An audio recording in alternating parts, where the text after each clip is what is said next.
ಮೊನ್ನೆ ನಡೆದಂಥ ತಾರೀಕು 20/7/2024 ನಡೆದಂಥ ನಗರಸಭೆ ಅಧ್ಯಕ್ಷ ಉಪಾಧ್ಯಕ್ಷ ಚುನಾವಣೆಯಲ್ಲಿ ನಮ್ಮ ಪಕ್ಷದಿಂದ 6 ಜನ ಸದಸ್ಯರು ಕಾಂಗ್ರೆಸ್ ಬೆಂಬಲಿತವಾಗಿ ಕಾಂಗ್ರೆಸ್ ಅಧ್ಯಕ್ಷರನ್ನು ಆಯ್ಕೆ ಮಾಡಿಕೊಂಡರ. ಅದಕ್ಕೆ ನಮ್ಮಿಂದ ಯಾವ ರೀತಿಯ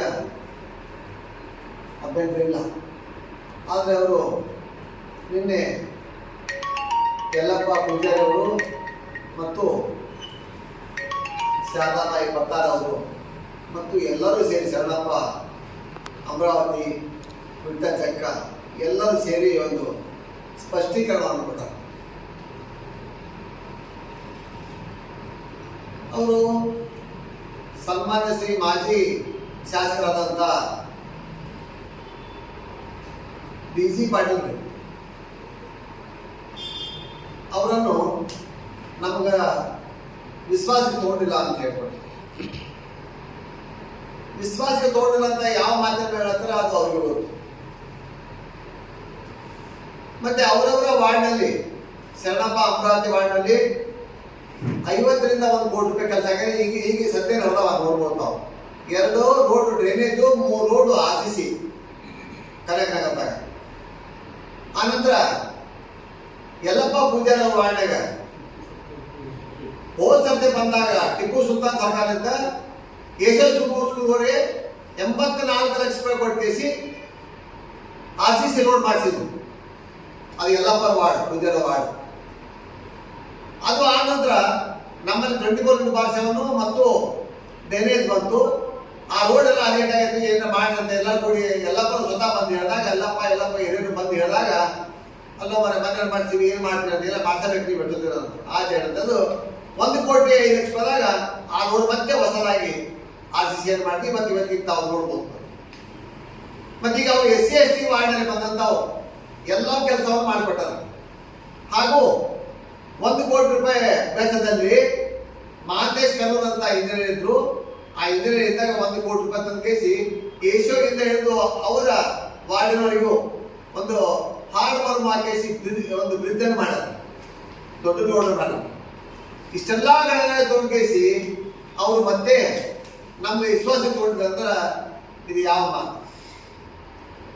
ಈಗಿದ್ದಾಗೂ ಸಹಿತ ಮನನೊಂದಿವಂತ ಅವ್ರು ಅಂದಾರ, ಮುಂದಿನವರಿಗೆ ಅದು ಆಗ್ಬೇಡ ಅಂತಂದಾರ.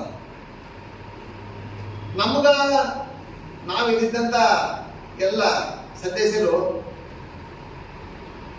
ಗೌಡ್ರು ಯಾವತ್ತಿಗೂ ನಮ್ಮ ನಗರಸಭೆಯಲ್ಲಿ 1 ದಿವಸನೂ ಅವರು ಹಿಂಗೆ ಮಾಡೋದು ಕೇಳಿಲ್ಲ. ನಾವೇ ಹೇಳ್ತಿದ್ವಿ, ಸರ್ ಹಿಂಗೆ ಮನೆಯಲ್ಲಿ ಹಿಂಗೆ ಮಾಡಿದಾರಲ್ಲ, ಅದು ನೀವು ನಿಮ್ಮ ಈ ನಿಮ್ಮ ಯಾವ ಡಿವಿಷನ್ಗೆ ಏನು ಬೇಕಪ್ಪ ಕೆಲಸ ಮಾಡ್ಕೊಡಿ ಅಂತ ಹೇಳಿದ್ವಿ. ಹೊತ್ತಾಗಿ ನನ್ನ ಕೆಲಸ ಇದ್ದರೆ 1 ದಿವಸ ಹೇಳಿಲ್ಲ. ಇಂಥ ಒಂದು ದೊಡ್ಡಗೌಡರ ಪಾಟೀಲ್ಗೆ ಅವರು ಏನ ಒಂದು ತಮ್ಮ ಮನನೊಂದು ಹೇಳ್ತಾರಲ್ಲ, ಅದನ್ನು ಅವರು ತಿಳ್ಕೊಬೇಕಾಯ್ತು. ಯಾಕಂದ್ರೆ ಈ ಶಾರದಾ ಪತ್ತಾರ ಅವರು ಹೋದಾಗ ಒಂದು ಮಾತನ್ನು ಹೇಳಿದ್ರು, ಇಲ್ಲ ನಮ್ಗೆ ಅಗೌರವದಿಂದ ಕಾಣ್ತಾರ ಅಂತಂದು, ಮಹಿಳೆಯರಿಗೆ ಅಗೌರವದಿಂದ ಕಂಡಾರ ಅಂತಂದು. ನಮ್ಮಲ್ಲಿ 9 ಮಂದಿ ಮಹಿಳೆಯರು, ಶೋಭಾ ಕಾಮಗಾರ್ ಅವರು, ಆರಿಫಾಯಿ ಅವರು, ಅವರು ಪತ್ತಾರ ಅವರು, ಹಾದಿಮನಿ ಅವರು, ವೀಣಾ ಅವರು, ಬಂಗಾರಿ ಅವರು, ಚಕ್ಕ ಅವರು ಎಲ್ಲರೂ ಹೇಳಿದ್ರು. ಅವ್ರಿಗೂ ಗೊತ್ತೈತೆ. ಮುನ್ಸಿಪಾಲಿಟಿ ಮೀಟಿಂಗ್ ನಡೆದ್ರೆ ಗೃಹ ಕಚೇರಿ ಬಂದು ಮಾಡಂತ ಹೇಳ್ತಿದ್ರು. ನಿಮ್ಗೆ ಎಲ್ಲಿ ಜಾಗ ಇಲ್ಲ ಅಂದ್ರೆ ಇಲ್ಲಿ ಗೃಹ ಕಚೇರಿ ಬಂದು ಇಲ್ಲೇ ಇಲ್ಲಿ ಗೃಹ ಕಚೇರಿಯಲ್ಲಿ ಮೀಟಿಂಗ್ ಮಾಡ್ತಿದ್ವಿ. ಮೀಟಿಂಗ್ ಮಾಡಿದಾಗ ನಾವು ಯಾವುದೂ ಮಾತಲ್ಲ, ಯಾವ್ದಾರ ಒಂದು ನಮ್ಮ ಡಿವಿಷನ್ ಕೆಲಸ ಇಲ್ಲ ಅಂದ್ರೆ ಅವ್ರ ಡಿವಿಷನ್ ಕೇಳಿದ್ರೆ ಡಿವಿಷನ್ಗೆ ಕೆಲಸ ಹಾಕಿರ್ತೀವಿ. ಇಂಥ ಒಂದು ಇದ್ದಾಗ ಮನನೊಂದಂತ ಅವ್ರು ಅಂತಾರ. ಮತ್ತೆ ಆಸೆ ಆವೇಶ ಹೋಗಿ ಅಂತ ಅವ್ರು ಅಂತಾರ. ಹಂಗೆ ಯಾರು ಹೆಸರು ಅಂತ ಅವ್ರ ಪಕ್ಕದಲ್ಲಿ ಇರೋರೇ ಹೇಳ್ಯಾರ. ಪಕ್ಕದಲ್ಲಿ ಎಲ್ಲ ಇರ್ತೀವಿ. ಒಂದು ಸಾಹಿತ್ಯ ಒಂದು ಸಂಘ ಇರ್ತಾರೆ, ಒಂದು ಸಂವಿಧಾನದ ಆರೋಗ್ಯ ಕೂತಿರ್ತಾರೆ, ಸಾವಿರ ಮಕ್ಕಳ ಅಂತ ಯಾರು. ಈಗ ನಾವೇನು ಹೆಸರು ಹೇಳಿದ್ವಿ, ಶಾರದಾ ಪತ್ತಾರ ಅವರು ಕಷ್ಟಡಿದ್ದಾಗ ನಮಗೆ ಲೊಕೇಶನ್ ಕಳಿಸಿ ನಂಬರ್ ಕೊಟ್ಟಾರ. ಅದು ಕೂಡ ಕೊಟ್ಟಿರ್ಬೇಕು. ನಮಗೆ ಸದ್ಯ ಊರಾಗಿಲ್ಲ, ನಿಮ್ಮ ಹಾಕ್ಸಲ್ಲಿ ಸದ್ಯ ಎಲ್ಲ ಹಾಕ್ಸಿ ಅವ್ರು ಏನು ಲೊಕೇಶನ್ ಕೊಟ್ಟಿದ್ರು. ಹಂಗೆ ಹಂಗಿದ್ರೆ ನಮ್ಮ ಅವಶ್ಯಕತೆ ನಮ್ಮ ಫೋಟೋ ಕೊಟ್ಟಿದ್ರು ಎಲ್ಲ ಮಾಡಿದ್ರು, ನನ್ನ ಅವಶ್ಯಕತೆ ಇಲ್ಲ, ನಾನು ಸತ್ತಿನ ಅಂತೇಳಿ ಪ್ರಚಾರ ಮಾಡಿದ್ರು. ಸತ್ತರ ಓಟ್ ಹಾಕ್ಬೇಕು ನಮ್ಗೆ, ಅದಕ್ಕೆ ನಾನು ಹಾಕಿಲ್ಲ. ಮೊದಲನೇದ್ದು ನಮ್ಮ ಮುಖ ನೋಡಿ ಓಟ್ ಬಂದಿಲ್ಲ ಅಂತ ದುಡ್ಡು ನೋಡ್ರ ಅಂದ್ರು. ಈ ಸಲ ತಾಕತ್ತಿದ್ರೆ BJP ನಿಂದ್ರಿಸಿ ಗೆದ್ದು ತೋರಿಸ್ರಿ ಚಾಲೆಂಜ್ ಮಾಡ್ರಿ ನಿಮ್ಗೆ. ಈಗ ಶಾರದಾಬಾಯಿ ಪತ್ತಾರ್ ಅವರು ಮೈಕ್ರೋಫೋನ್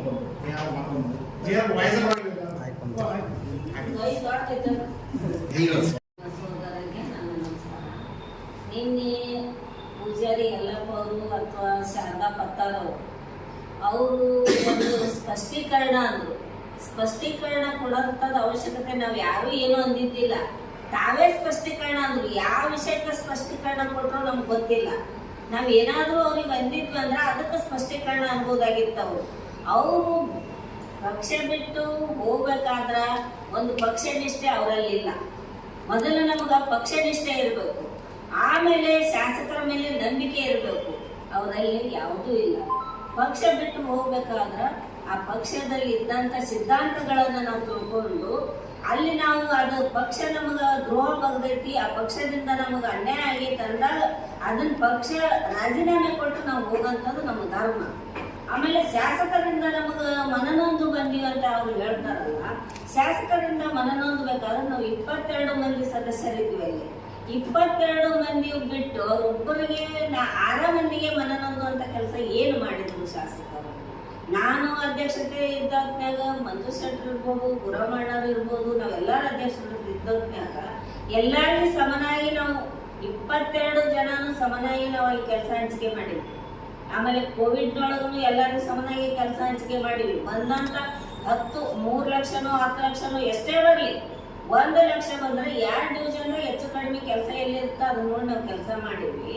ಅಂಥದ್ರೊಳಗೆ ನಾವು ಮನನೊಂದು ನನ್ನ ಸತ್ತಾಳ ಅಂತ ಅವ್ರು ಹೇಳ್ತಾರಲ್ಲ, ಸತ್ತಿದ್ದಂತ ಹೇಳಿದ್ಯಾವಾಗ ಅವ್ರ SRN ಫೌಂಡೇಶನ್ ಹೋದೊಳಗೆ ಅದು ಅಂದಿದ್ದು ನಾವು, ಇವಾಗಲ್ಲ. ಆವಾಗಂದು ಅಲ್ಲಿ ಜನ, ಆ ವಾರ್ಡಿನ ಜನ ಗಲಾಟೆ ಮಾಡಿದ್ರು. ನಾವು ಶಾಸಕರು ಮಾಡಿಲ್ಲ, ಸದಸ್ಯರು ಮಾಡಿಲ್ಲ, ವೋಟ್ ಆಗಿದ ಮತದಾರರು ಮಾಡಿದಂತದ್ದು. ಈಗ ನಾವು ಅಂದಿಲ್ಲ. ಅದನ್ನ ಈಗ ಯಾಕೆ ಅವ್ರು ಆ ವಿಷಯ ಪ್ರಸ್ತಾವನೆ ಮಾಡ್ಬೇಕು? ಒಳ್ಳೆ ನಾವು ಕರೆದಿಲ್ಲ. ಅವ್ರು ಯಾರೋ ಮಧ್ಯಸ್ಥಿಕೆಯಿಂದ ಮತ್ತೆ ದೊಡ್ಡ ನೋಡ್ರ ಹತ್ರ ಬಂದು ನನಗೆ ಸಹಾಯ ಮಾಡ್ತೀನಿ ಅಂತ ನವಗೇರಿ ಭಟ್ರು ಕರೆದಿದ್ರು. ನಾನು ಮಾಡಲಿಲ್ಲ, ಅನ್ಯಾಯ ಆಗೈತಿ, ನಾ ಮತ್ತೆ ಸಾಹೇಬ್ರ ಹತ್ರ ಬರ್ತೀನಿ ಅಂತ ಅವ್ರು ಬಂದಾಗ ತಮ್ಮ ನೋವು, ತಮ್ಮ ವೈಯಕ್ತಿಕ ವಿಷಯಗಳನ್ನ ನನ್ನ ಹತ್ರ ಹಂಚ್ಕೊಂಡಾಗ ನಾನೇನಂದೆ, ಆಯ್ತಪ್ಪ ಎಲ್ರಿಗೂ ಇದ್ದದ್ದೇ ಇದು, ಆದ್ರೆ ಅದನ್ನ ನಿಧಾನವಾಗಿ ಪರಿಹಾರ ಮಾಡ್ಕೊಂತ ಹೋಗೋಣ, ಅದೇನು ದೊಡ್ಡ ಸಮಸ್ಯೆ ಅಲ್ಲ ಅಂತ ನಾನು ಹೇಳ್ಕೊಂತ ಬಂದೀನಿ. ನನಗೂ ಮೆಸೇಜ್ ಮಾಡ್ಯಾರ ಅವರು, ಎಲ್ಲರೂ ಮಾಡ್ಯಾರ. ಆದ್ರೆ ನಾವು ಅದನ್ನ ಹೇಳಕ್ ರೆಡಿ ಇಲ್ಲ. ಯಾಕಂದ್ರೆ ಅವ್ರವ್ರು ಮನೆ ವೈಯಕ್ತಿಕ ವಿಷಯ, ಅದು ವೈಯಕ್ತಿಕ ಅಂತಾನೆ ಇಟ್ಕೊಂತೀವಿ ನಾವು. ಅವ್ರಂಗ ರಾಜಕೀಯದೊಳಗೆ ತಂದು ಸೇರ್ಸಲ್ಲ. ಆಮೇಲೆ ಮನನೊಂದಾಯ್ತು ಅಂದ್ರ ಅವ್ರಿಗೊಬ್ಬರಿಗೆ ವೈಯಕ್ತಿಕ ಟಾರ್ಚರ್ ಸಾಹೇಬ್ರು ಏನ್ ಮಾಡಿರ್ತಾರ, ಅದು ಬೇಕಲ್ಲ. ಯಾಕೆ ಅವ್ರ ಮೇಲೆ ಸುಮ್ಮನೆ ಆಪಾದನೆ ಮಾಡಬೇಕು? ಸುಮ್ಮನೆ ಅಲ್ಲ ಅದು ಆಪಾದನೆ. ನಾನು ಒಂದು ಪಕ್ಷ ಬಿಟ್ಟು ಬಂದವ್ರು, ನಾವು ನಮಗೂ ಮನನೊಂದಿತ್ತು. 5 ವರ್ಷ, ನಾನು 2.5 ವರ್ಷ ನಾನು ಅಲ್ಲಿ ಇದ್ದೊತ್ನ್ಯಾಗ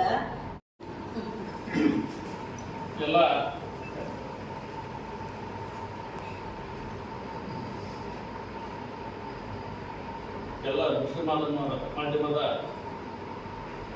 ನಮ್ಮ ಗೆಳೆಯಕ್ಕೆ ಸಂಜೆಯ ಶುಭಾಶಯಗಳು.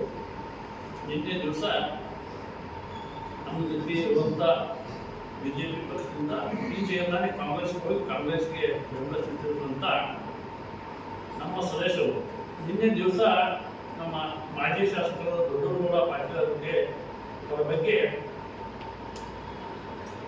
ನಮ್ಮ ಸದಸ್ಯರನ್ನ ನಿಂತ್ಕೊಂಡಿಲ್ಲ ಮಾತನ್ನು ಅವ್ರ ಕಡೆಯಿಂದ ಹೇಳಿದರು. ಆದ್ರೆ ನಾನು ಕಳೆದ 10 ವರ್ಷದಿಂದ ನಮ್ಮ ಮಾಜಿ ಶಾಸಕರ ರೀತಿ ಕೆಲಸ ಮಾಡ್ತಾ ಇದ್ದೀನಿ. ಅವ್ರು ಯಾವ ಸದಸ್ಯರು ಕೂಡ ಇಲ್ಲಿ ಬಂದ್ರೆ ಅವ್ರ ವೃತ್ತಿ ನ್ಯಾಯ ವಿಧಿಯಿಂದ ಮಾತಾಡಲಾಗಲಿ, ಅವರು ವಾರ್ಡಿನಲ್ಲಿ ಏನಾದರೂ ಕೆಲಸ ಇದ್ರೆ ಇಮಿಡಿಯೇಟ್ ಸ್ಪಂದಿಸಿ ತುರ್ತು ಕೆಲಸ ಆಗೋ ರೀತಿ ಅವ್ರು ನೋಡ್ಕೊಂಡಿದ್ದಾರೆ. ನಾನು ಅಧ್ಯಕ್ಷರಾಗ್ಬೋದು, ಕಂಪ್ಲೇಂಟ್ ಗುರುಮಠನವರು ಯಾರು ಸದಸ್ಯರು ಏನು ಕೆಲಸ ಇದೆ ಬಂದ್ರೆ ಇಮಿಡಿಯೇಟ್ ನಮ್ಗೆಲ್ಲರಿಗೂ ಫೋನ್ ಮಾಡಿ ಹೇಳಿ ನಮ್ಮ ಮಾಜಿ ಸದಸ್ಯರಿಗೆ, ನಮ್ಮ ಹಳೆಯ ಸ್ನೇಹಿತರಿಗೆ ಕೆಲಸ ಮಾಡಿಸ್ಕೊಡ್ತಾರೆ. ಇನ್ನೂ ಅವ್ರು ಯಾವ ದೃಷ್ಟಿಯಿಂದ ಈ ಮಾತುಗಳನ್ನು ಹೇಳಿದ್ರು ಗೊತ್ತಿಲ್ಲ. ನಮಗೆ ನಿಜವಾಗ್ಲೂ ಹಾಸ್ಯಾಸ್ಪದ ಅನಿಸುತ್ತೆ. ಮತ್ತೆ ಶಾರದಾ ಪತ್ತವರು ನಮಗೇನು ಭಾರತೀಯ ಜನತಾ ಪಕ್ಷದಿಂದ ಓಟ್ ಬಂದಿಲ್ಲ, ನಮ್ಮ ಪರ್ಚೇಸ್ನಿಂದ ನಾವು ಗೆದ್ದು ಬಂದಿವಿ ಅನ್ನೋ ಮಾತನ್ನು ಹೇಳಿದ್ದಾರೆ. ಚುನಾವಣೆ ಬಂದಾಗ ಅಲ್ಲಿ ಪಕ್ಷದಿಂದ ಗೆಲ್ಲಾಗುತ್ತೋ ಅವ್ರ ಇಚ್ಛೆಯಿಂದ ಕೆಲಸ ಗೆಲ್ಲಾಗುತ್ತೋ ಅನ್ನೋದು ತೋರ್ಸೋಣ. ಅಲ್ಲಿವರೆಗೂ ಸುಮ್ಮನೆ ಏನು ಮಾತಾಡಿ ಇದು ಮಾಡೋದು ಬೇಡ. ಕಾಲ ಎಲ್ಲದಕ್ಕೂ ಉತ್ತರ ಕೊಡುತ್ತೆ, ನೋಡೋಣ. Thank you.